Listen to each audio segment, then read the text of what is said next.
In today's coronavirus update, the county is reporting just under 1,000 cases. 11 deaths were also reported. The Valley reported 129 of those cases and 1 death in Mecca. Hospitalizations and ICU admissions both continued their downward trend. The county has launched another round of vaccine appointments as it is preparing to receive more doses and open more sites. I spoke with Jose Arballo from Riverside University Health System.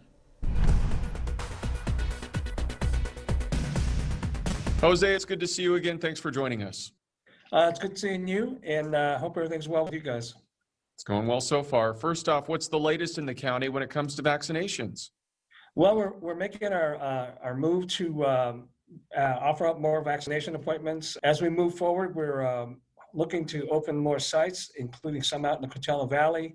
We're working on our mobile teams that are going to be able to go into those hard-to-reach communities like farm worker groups and other at-risk neighborhoods. We're looking to get more vaccination doses, our supply increase. So there's a lot going on right now, and we're hoping that this translates into more vaccinations in arms. You mentioned opening more sites. Palm Springs officials told us to expect a mass vaccination site at the convention center by the end of this week. Are those plans still on track, or have they been delayed? Well, as far as I know, we are working on getting something out there. I don't know that I'd call it a mass vaccination clinic. I think it's going to be comparable to the size that we have at some of our locations right now. As they get more doses and more supply, and the supply increases, I think the location offers a real flexibility in increasing the number of vaccines that are going to be offered there. Now, I understand also it's going to be with a vendor, Curative, who's going to be working with us, with the supply and with others out there to get it moving. And so that's something that's exciting, another location out in the Coachella Valley. And just to clarify, Jose, when do you think that will open? Well, I think right now the tentative date is February 12th. And I guess the one thing, again, things are being settled in now, but that's the target date, and we're hoping that will happen. Okay. And Jose, we continue to get a lot of questions from viewers about the second dose of the vaccine. Some people who received it weeks ago say they still have not heard anything yet. So what do they need to know? Sure, and there is that. We totally understand the anxiety that some people would be having about it. The idea is, and this is the way it's been working, I've had some second dose clinics. We are planning more the coming week. So what happens is you will be notified shortly before the due date.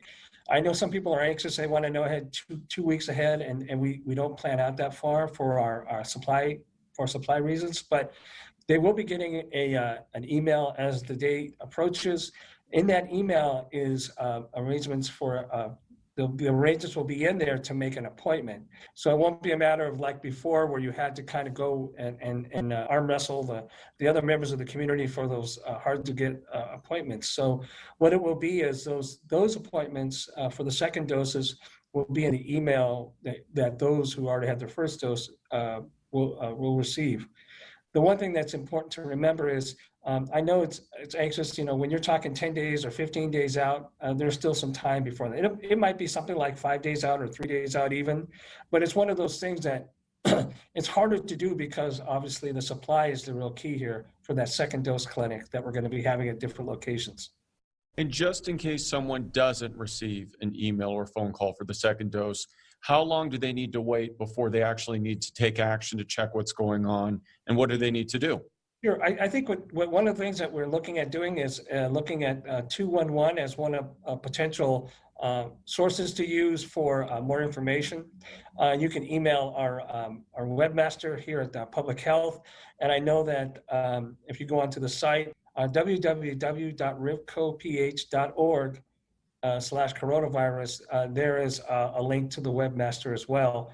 And what you want to do is just let us know as the date is almost there, not 2 weeks out or not 10 days out, because there is a lot of people that are emailing us right now, and we try to explain to them as the date gets a little closer, you will be notified. And I think you touched on this earlier, but when new appointment clinics become available, who is expected to be eligible for them? Will it be 85 and older again, or will it change? Well, I think what's happening is we want to make sure we cover a good portion of the most vulnerable. And then at some point, as we make the vaccine more available to the general public and others within those tiers that are now available, we'll be reaching out to them as well. I think the idea is we're really anxious to make sure that those who have the most potential for serious illness or death are the ones that are protected first and foremost. You mentioned the most vulnerable. According to a recent report, of the vaccines administered, only 18% of them went to Latinos or Hispanics, even though they make up about half of the county's population. Why do you think that is, Jose, and what needs to happen to address this inequity? Well, one of the things that we noticed in our initial rollout, it was mostly healthcare providers and first line medical workers, and in many cases, the numbers are skewed there as well. And so that gave us our first batch. And then as we move forward, because again, I've said many times during interviews, is that this is a marathon. This is a marathon, not a sprint. So we need to do a better job of reaching out to our communities like Latinos. We've reached out to in the Coachella Valley already with our farm worker clinics. We've had 2 of them so far. They've been very well attended. And so our mobile teams, we're hoping that they'll be really effective in reaching those hard to reach communities, Latinos, those that may not have the same ability to get appointments or to get online or to get other resources that they need. So as we move forward, I think we'll do a better job and to reach out to those communities that right now are not being represented in our vaccinations. All right, Jose, we appreciate your time. Thanks so much for joining us. Sure, thank you. You have a good day.